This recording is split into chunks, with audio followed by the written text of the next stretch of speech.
gentlemen, my name is Sarah D'Angelo Cunningham, and my husband Charles Cunningham and I would like to welcome you to Bear Stage's Christmas pageant of A Christmas Carol. Yay! So, we have a really terrific show for you tonight to open our third season with you here in Clovis. As you know, we've always prided ourselves upon bringing in the best talent we could. And, well, we believe it to be the best talent you can get just about almost anywhere. And, well, we're particularly pleased to be presenting this classic Dickens tale in a hopefully soon-to-become classic new stage adaptation. It is the best adaptation ever of A Christmas Carol. You see, the reason being that the writer, well, he wasn't actually a writer at all. He was an actor turned director turned producer turned finally writer. So he acted in, directed, and produced A Christmas Carol before ever writing his own adaptation. So, I mean, boy, did he know the show. But before we actually get the show started, we've had a slight delay in that some of the performers and technicians aren't quite ready to go yet. I'm sure it is a very small problem, and we should be going any minute now, but in the meantime, I just thought we could... Oh, I haven't actually planned this far. I thought we could, Oh! Russell is here! I mean, ladies and gentlemen, we are very fortunate to have in our audience this evening Russell Klein, one of our movie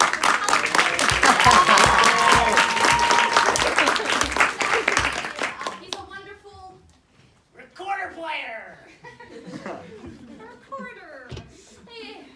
All right. Well, why don't you come on down here for a minute, Russell? I'm sure rather than piping in some more pre-show Christmas music, Russell will be happy to play something for us live. No. What, Russell? I can't play anything.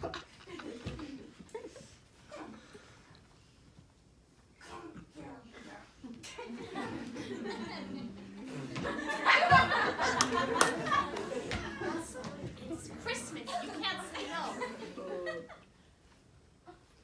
I can't play for you. Well, how about if I sing and then you can just accompany? We'll do something together. How does that sound? I don't have any music. Well, you must know something by heart. You know, show tunes, The King and I, My Fair Lady, something. Nothing you could sing. Well, why don't you just hold on 1 minute, Russell? I'll be right back. Don't move.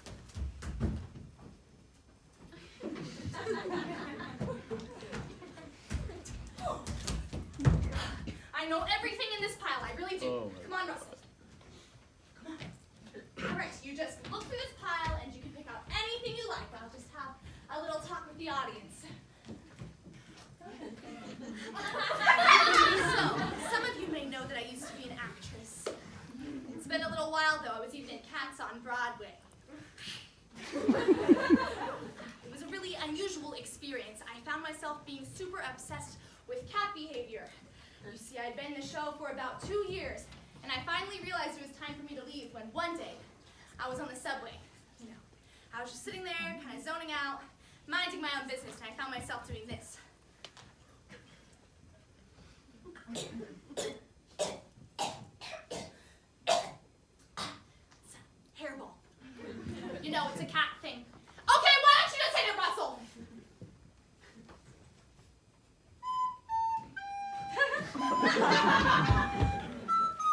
Okay, no, I cannot do that one, Russell. Just be calm. I'm calm. All right, why don't we have a little audience participation? We'll do a sing-along. I'll start us off. Okay, all right, hold it. Deck the halls with boughs of holly. Tis the season to be jolly.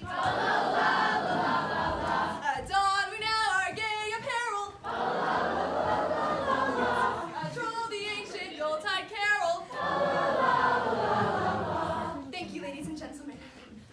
Oh, I see some activity backstage. I'll be right back. I think they liked me. Sarah, What are you doing here? Aren't you going to miss your flight? what are you doing?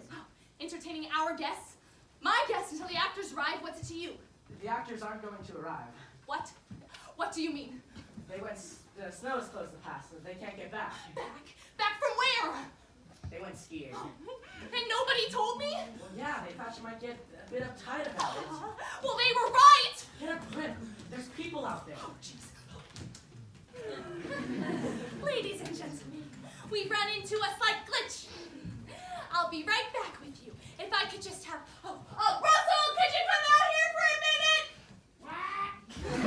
You know what? Never mind! This is your fault. You knew they were going skiing. I couldn't stop them, could I? Oh, well, I told you to put it into their contracts that they cannot go skiing. Get a grip. Oh, get a grip. That's an LA expression, isn't it? You haven't even moved there yet, and you're already...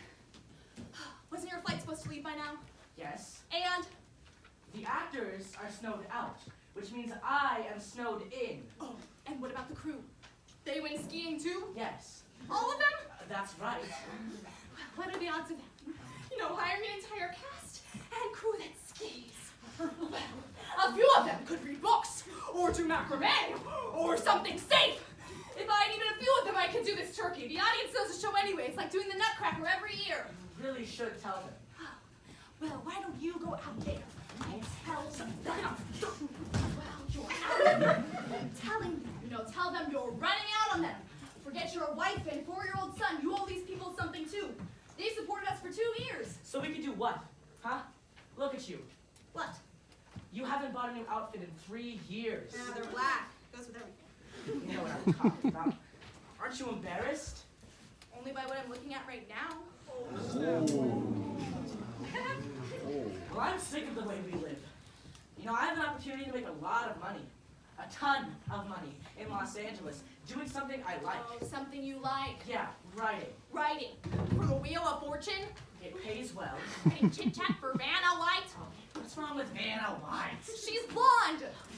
Well, Vanna White makes more money with one smile than you. Never mind. We used to believe in the same things. Yeah? Well, I grew up. I'm gonna make more money in a year than you're gonna make in the next 10. Plus, I can peddle my film scripts in Los Angeles. So go ahead. Go buy yourself some new clothes. Oh, and a new car, and a new house, and a new life. We'll make your son proud. Oh, you're the one who wanted children. Oh, you're the one that wanted You're the one who wanted children. Oh, You're the one who wanted children. I better go have a talk with the audience. Yeah. Go tell them how the show must go on.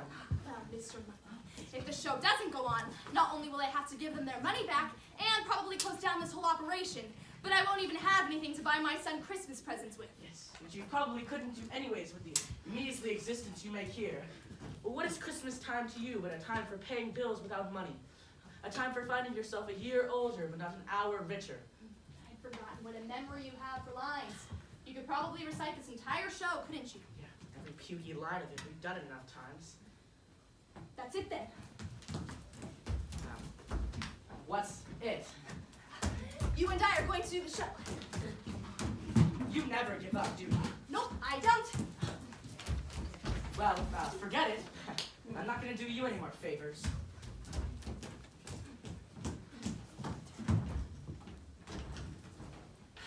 You know, I'll get at least half of what you make for the rest of your life. You see, the one thing I love about California are the community property laws. Between alimony, child support, emotional distress. Oh, and don't forget those scripts that you wanted to peddle that you wrote while married.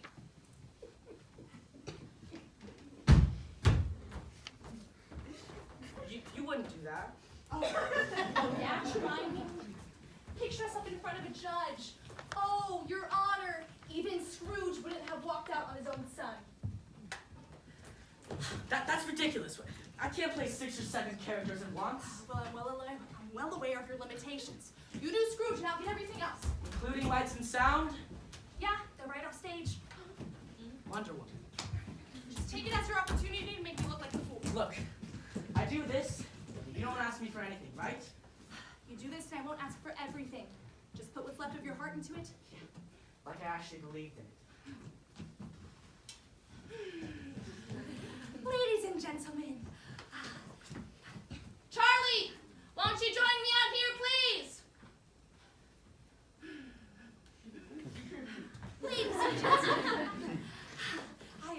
informed backstage that our actors and crew are not and will not be here this evening. Not a single one. They've been stranded in the snowstorm, which is leaving us a bit stranded here. But luckily, my dear Charlie reminded me backstage that the show must go on, and how right he is, we owe you that, even under these extreme circumstances. So you're about to see a two-person version of A Christmas Carol. Tell them how we're going to do that. Oh, well, narration is a time-honored tradition here in the theater, and, well, we intend to maintain some of that tradition tonight. So, here we go. Charles Dickens' A Christmas Carol. More or less. Oh, okay, so.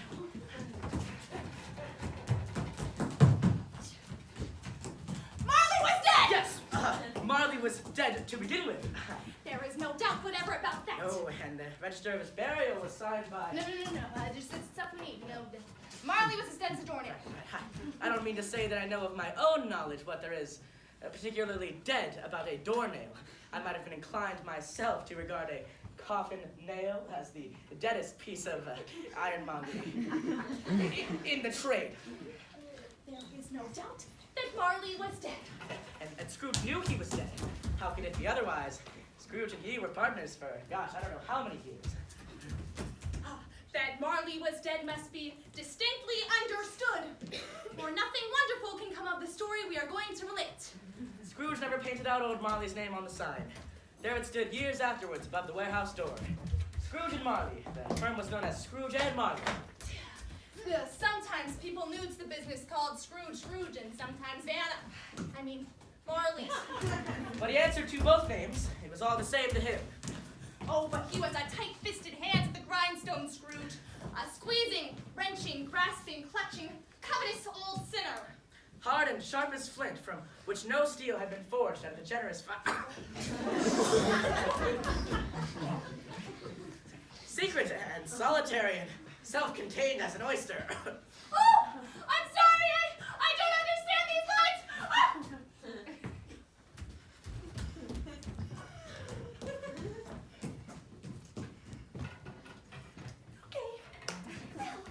Once upon a time, of all the busy days in the year, Scrooge sat busy in his counting house. Go sit in your counting house. It was a cold, bleak, and biting weather, and Scrooge kept a close eye upon his clerk, Bob Cratchit. Go, it's not my legend. Who in a dismal little cell beyond was copying letters. Scrooge had a very small fire, but the clerk's fire was so very much smaller that it looked like just one coal. Wherefore the clerk put on his white comforter and tried to warm himself at the candle, in which effort, not being a man of strong imagination, he failed.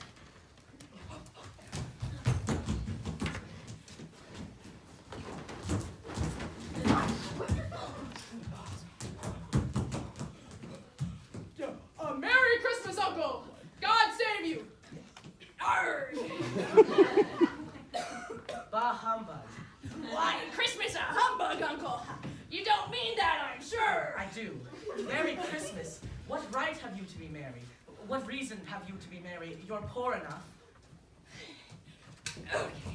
Well, come then! What right have you to be dismal? What reason have you to be morose? You're rich enough. Bah humbug. Uncle! Nephew, you keep Christmas in your way and let me keep it in mine. Well, keep it, but you don't keep it! Well, let me leave it alone then. Much good may it do you. Much good has it ever done you. Well, don't be cross, Uncle. Come, dine with us tomorrow. I'll see you in hell first. But why? Why? Why did you get married? Because I fell in love. Oh, yes, because I fell in love. Good afternoon. Nay, Uncle, but you never came to see me before that happened. Why give it as a reason for not coming now? Good afternoon. I want nothing from ya. I ask nothing of ya. Why cannot we be friends? Good afternoon. I am so sorry to find you so deeply resolute. There has never been any quarrel between us to which I have been a party. But I made my trial in homage to Christmas, and I shall keep it to the last. So a Merry Christmas, Uncle. Good afternoon. And a Happy New Year. Good afternoon. Merry Christmas, Bob.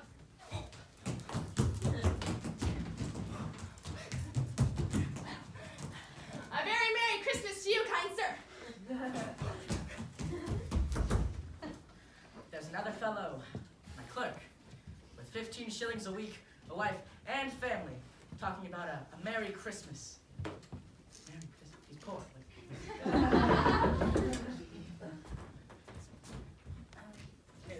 don't think I will. Loser.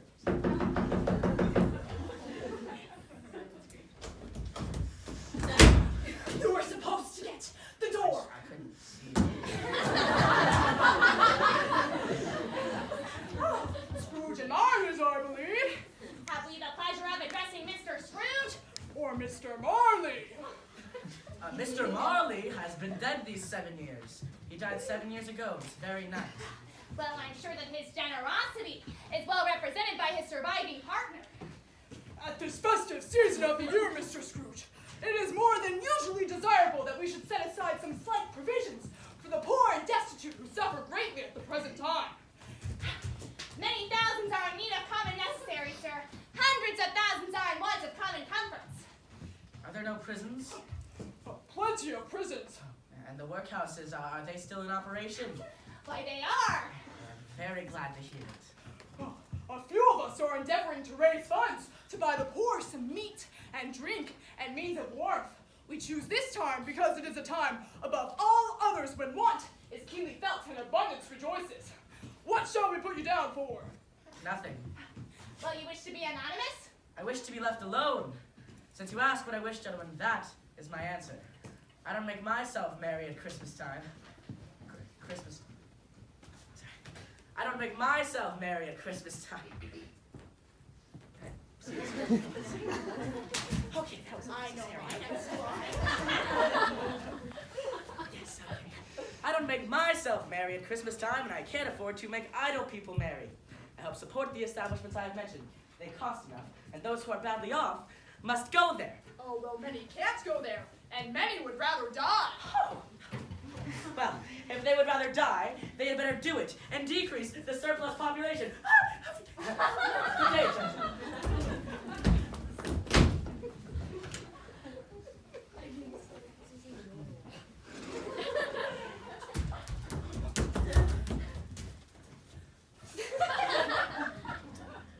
You want all day tomorrow, I suppose? If quite convenient, sir. It's not convenient, and it's not fair. If I stopped half a crown for it, you'd think me ill-used. I'll be bound, but you don't think me ill-used when I pay a day's wages for no work. Well, it is only once a year, sir. Oh, yes, a poor excuse for picking a man's pocket every 25th of December. But I suppose you must have the whole day. Be here all the earlier the next morning.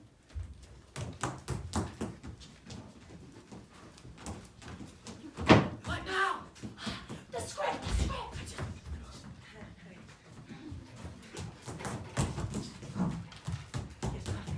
Scrooge took his usual melancholy dinner to his usual melancholy tavern, and having read all the newspapers and beguiled the rest of the evening to his banker's book, went home to bed. He lived in the chambers of his deceased partner. The yard was so dark that even Scrooge, who knew its every stone, Sorry! had to grope it with his hands.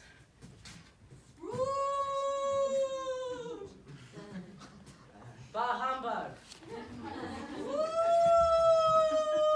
It's humbug still, I won't believe it. Bah!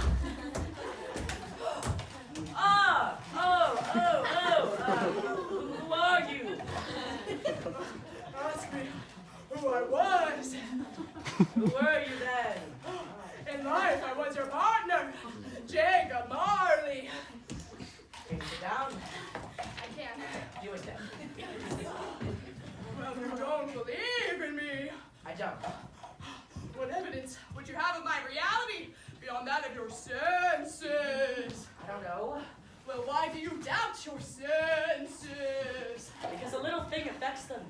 You may be an undigested bit of beef, a blot of mustard, a crumb of cheese, a fragment of an overdone potato. There's more of gravy than of grave about you, whatever you are. Woo! Woo! Oh, hey, hey!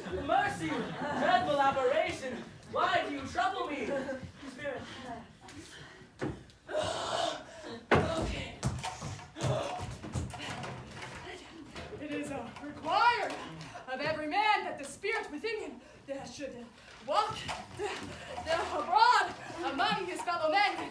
If not, it is condemned to do so after death and witness what it cannot share, but might have shared on earth and turn to happiness. Woo! Woo! You are fettered. Tell me why. I wear the chain for your life. I made it link by link and yard by yard. Is its pattern strange to you? Yours was as full and as heavy as this 7 Christmas Eves ago. Jacob! Oh, Jacob Marley! Speak comfort to me, Jacob! Oh, well, I have none to give. See, I cannot rest. Clearly, I cannot stay. I cannot linger anywhere. My spirit has never walked beyond the narrow limits of our money-changing hole, and no amount of regret can make up for one's life's opportunity misused. But you were always a good man of business, Jacob. Well, business? Mankind was my business. Charity, mercy, benevolence were all my business. Now hear me, my time is nearly gone. Oh, I will, Jacob, but don't be hard upon me. Don't be flowery, Jacob, pray. Well, I have come to warn you, Ebenezer, that you have yet a chance and hope of escaping my fate. Oh, yes, thank you, Jacob. You were always a good friend to me. Oh. You will be haunted by 3 spirits. 3 spirits. Is that the hope and chance you had mentioned, Jacob? Why, it is. Oh, I think I'd rather not, actually. Ooh. Without their visits, you cannot hope to shun the path I tread. Oh, expect the first tomorrow night when the bell tolls 1. Could I just have them all at once and have it over, Jacob? No, you must expect the second on the next night at the same hour, and the third upon the next night when the last stroke of 12 has ceased to vibrate. Oh, look to me and look that, for you shall remember what has passed between us. Woo! Whoa. Oh.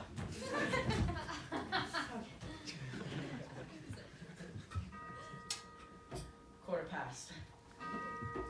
Half past. Quarter to it.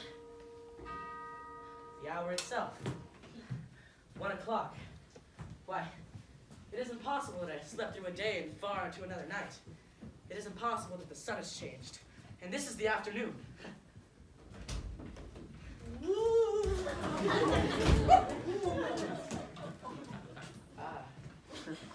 Are you the spirit whose coming was foretold to me? Well, I am.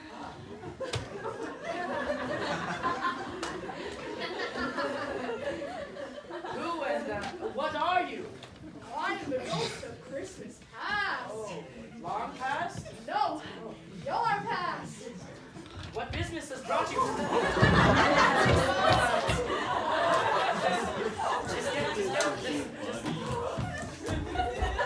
Mannequins, am I right? Your welfare. I'm much obliged, but I do believe a night of unbroken rest would be more conducive to that. Well, your reclamation then. Take heed, rise, and fly with me. I'm immortal and liable to fall. Well, bear but a touch of my hand. There. Then you shall be upheld in more than this. Go fly around for a little while. What? Just do me a favor, and don't fly around. They passed through the wall and stood upon an open country road with fields on either side. It was a clear, cold winter day with snow upon the ground, birds breeze. Ooh. She's fine. She doesn't need help. Don't worry about it.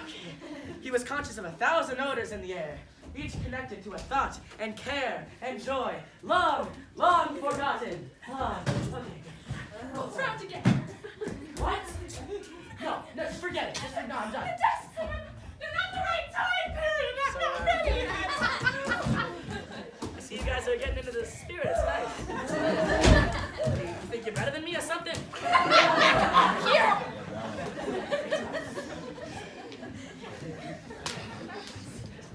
The city had entirely vanished, and they stood upon a mansion of dull red brick. Do you remember this place? Remember it? I was a boy in this place. These are but shadows of things that have been. school. It is not quite deserted. Nope. A solitary child neglected by his friends sits there still. Oh, do you recognize him? Yes, it is myself as a young boy. Oh, I see your lip is trembling. And what is that upon your cheek? It's a pimple, merely a pimple. Leave me where you will. Well, let us see another Christmas. Scrooge's former self grew larger at the words, and the room became more dark and a little more dirty. How all this came about, Scrooge knew not. He only knew that everything was quite right, that everything had happened so. And there he was, alone again, when all the other boys had gone home for the jolly holidays. He was not reading now, but walking up and down despairingly. Scrooge looked at the ghost, and then glanced anxiously towards the door.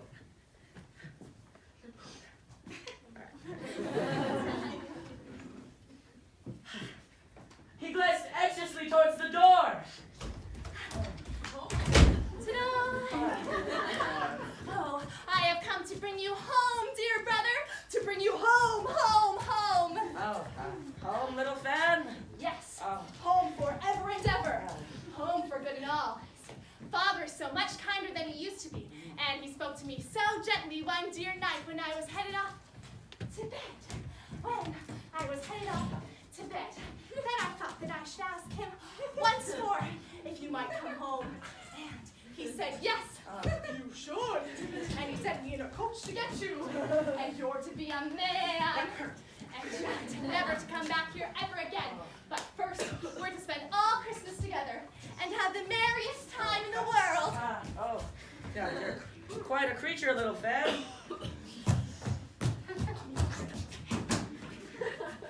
Always a delicate person whom words might have withered, but she had a large heart. Well, she died a woman and had, as I think, children. One child. Yes, true, your nephew. Yes, my nephew, Fred. Although they had, but that moment, left the school, they were now in the busy thoroughfare of a city. I got it. Just get the music or something. Go ahead.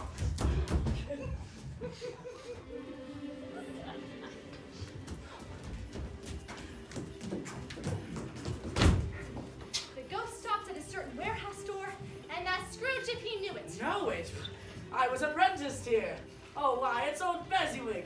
Fezziwig alive again. Oh, the music. Hear the music. Yo ho, my boys. Ebenezer, Dick. Yes. Dick Wilkins, to be sure. Very attached to me was Dick. Poor Dick. Dear, dear. Yo ho, my boys. No more work tonight. Let's clear away and have lots of room. Hurry up, Ebenezer. Christmas Eve. Dick. Clear away. There's nothing they wouldn't have cleared away or couldn't have cleared away.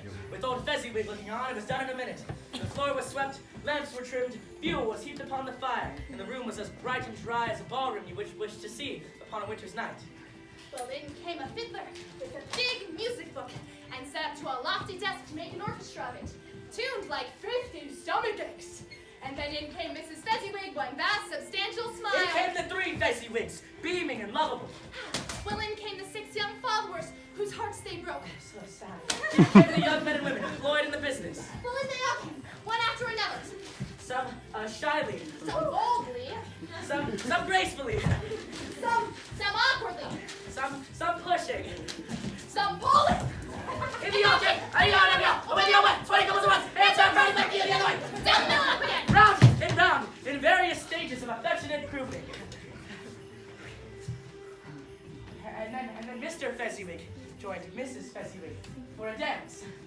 The dance, come on, let's do the dance. let's do it. 5, 6, 7, 8.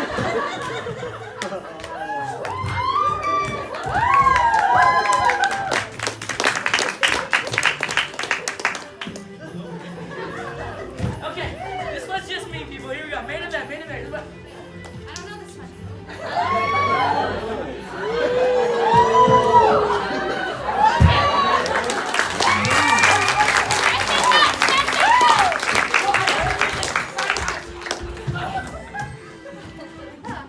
When Mr. Fezziwig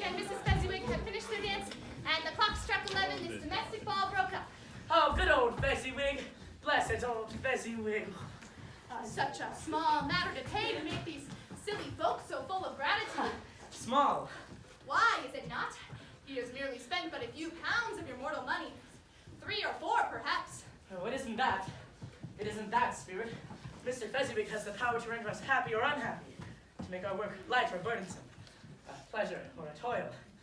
To say that his power lies in things such as words and looks and things so insignificant, it is impossible to add and count them up. The happiness he brings, it's as great as a fortune. What is the matter? Nothing particular. Well, something, I think. No, I should be able to have a few words with my wife. My clerk just now. That's all. Well, my time grows short. Quick.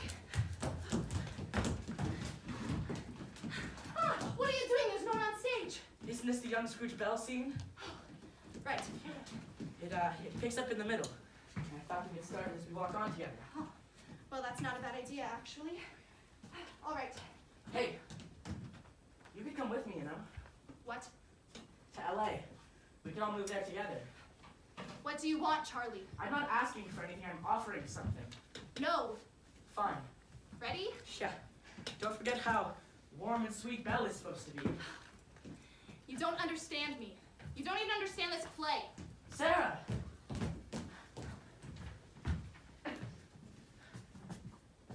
You're wrong, Belle. No. It matters little. To you, very little. Another idol has displaced me, and if it can cheer and comfort you in time to come, as I would have tried to do, then I have no just cause to grieve. What idol has displaced you? A golden one? This is the even-handed dealing of the world.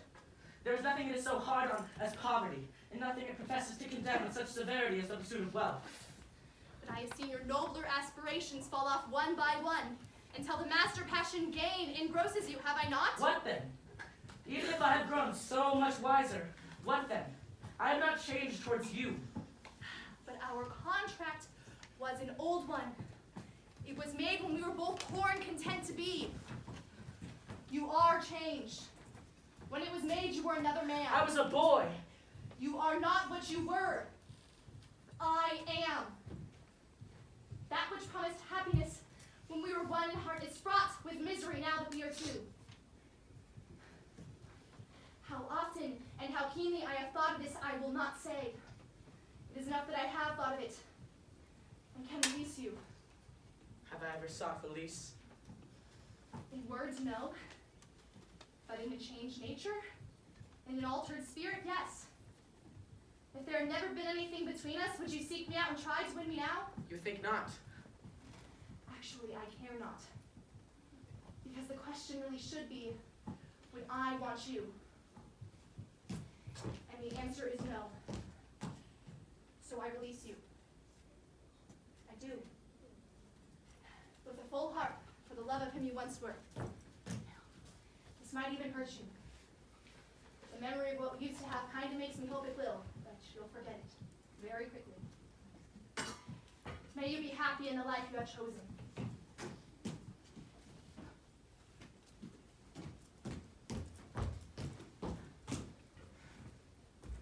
She left him and they parted. Spirit, remove me from this place. One shadow more. No, no more. I don't wish to see it. Please, show me no more. But the relentless ghost forced Scrooge to observe what happened next. The spirit took Scrooge to see Belle as she later was. She had married and had been blessed with an adoring husband and a beautiful child. And surely Scrooge must have thought that such a life, such a child could have been his own. The three sat at a fireside, and the husband said, Belle, I saw an old friend of yours this afternoon. Who was it? Guess. Mr. Scrooge? Mr. Scrooge it was. I passed by his office window, and there he sat alone. Quite alone in the world, I do believe. Spirit, remove me from this place. I have told you that these are shadows of things that have been. That they are what they are. Do not blame me. Remove me! Take me back! Haunt me no longer, please! I cannot bear it.